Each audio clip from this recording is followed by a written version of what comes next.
Vocês querem lutar contra o humor preconceituoso que explora estereótipos. Para falar sobre o movimento, converso hoje com o porta-voz da AVP, Associação das Vítimas de Piada, Papagaio. Espera, deixa eu entender, vocês querem acabar até com piadas de papagaio? Claro, papagaio, português, loira, caipira, corno, freira, pescador, etc. E preservar a memória do saudoso Joãozinho, que não suportou a pressão e tirou a própria vida. O Joãozinho das anedotas se matou? Ele era superativo e indisciplinado, mas era só uma criança, Toby. Todas aquelas piadas eram bullying. Você já pensou por esse ângulo?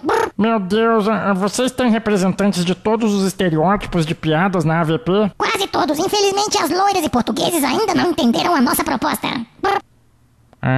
Mas eu tô pensando aqui, não vai sobrar piada nenhuma. Claro que vai, é só substituir os termos preconceituosos por outros politicamente corretos. Como ficam as piadas de bêbado, por exemplo? Tipo, um bêbado entrou na igreja. Um homem com estado de percepção alterado pelo consumo excessivo de algo que pode levar à dependência, causar doenças graves e é responsável por 30% das mortes no trânsito entrou numa clínica especializada para tratamento do vício.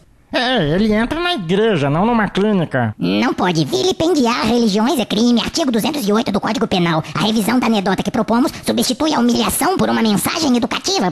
Vocês pretendem processar humoristas? Se insistirem nesse tipo de humor, sim, mas há exceções. Que exceções? Gordos que contarem piadas de gordos serão encaminhados à SPAS. A obesidade, como você sabe, é doença reconhecida pela Organização Mundial da Saúde. Outra exceção é o humorista Geraldo Magela. Ele será poupado se uma junta médica confirmar sua deficiência visual e se ele se comprometer a não contar piadas sobre cegos. Bate-bola, jogo rápido. Uma decepção. A atuação do Ibama, que nunca me defendeu. Um recado pro público. Não queremos acabar com o humor. Piadas sobre políticos estão liberadas porque eles já são uma piada. E argentino, nem em dia de jogo? Não. Poxa, bom, obrigado por me conceder essa entrevista. Na verdade, eu vim notificar você. Notificar? As orelhas de Mickey são uma ofensa aos ratos e essa roupa de criança não é apropriada para esse programa que muitas vezes trata de temas adultos. É piada, né? Só porque eu sou um papagaio? Nos vemos no tribunal.